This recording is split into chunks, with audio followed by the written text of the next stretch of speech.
ಮುಖ್ಯಮಂತ್ರಿ ಡಿಕೆ ಶಿವಕುಮಾರ್ ನೇತೃತ್ವದ ರಾಜ್ಯ ಸಚಿವ ಸಂಪುಟ ವಿಸ್ತರಣೆಯಾಗಿದ್ದು 19 ಶಾಸಕರು ಸಚಿವರಾಗಿ ಇಂದು ಪ್ರಮಾಣ ವಚನ ಸ್ವೀಕರಿಸಿದ್ದಾರೆ.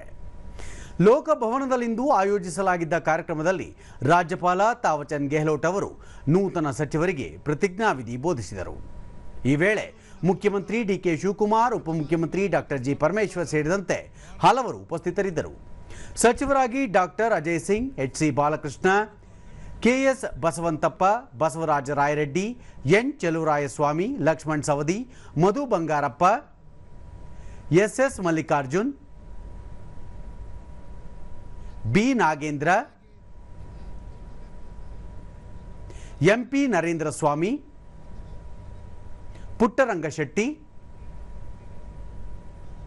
ಟಿ ರಘುಮೂರ್ತಿ, ರಿಜ್ವಾನ್ ಅರ್ಷದ್, ರುದ್ರಪ್ಪ ಲಮಾಣಿ,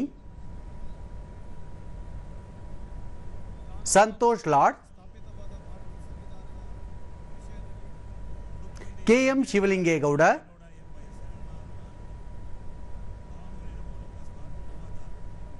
ಶಿವರಾಜ್ ತಂಗಡಗಿ,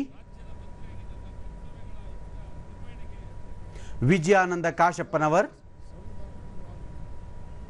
ಹಾಗೂ ಜಮೀರ್ ಅಹಮದ್ ಖಾನ್ ಅವರು ಸಚಿವರಾಗಿ ಪ್ರಮಾಣ ವಚನ ಸ್ವೀಕರಿಸಿದರು. ಈ ಮುನ್ನ ಡಿಕೆ ಶಿವಕುಮಾರ್ ನೇತೃತ್ವದಲ್ಲಿ 14 ಸಚಿವರ ಸಂಪುಟ ಕಳೆದ ಜೂನ್ 3ರಂದು ರಚನೆಯಾಗಿತ್ತು. ಇದಾಗಿ 2 ತಿಂಗಳ ನಂತರ ಸಚಿವ ಸಂಪುಟ ವಿಸ್ತರಣೆಯಾಗಿದೆ. ಇದರೊಂದಿಗೆ ಸಂಪುಟದ ಗಾತ್ರ 33ಕ್ಕೆ ಏರಿಕೆಯಾಗಿದ್ದು ಇನ್ನೂ 1 ಸ್ಥಾನ ಖಾಲಿ ಇದೆ.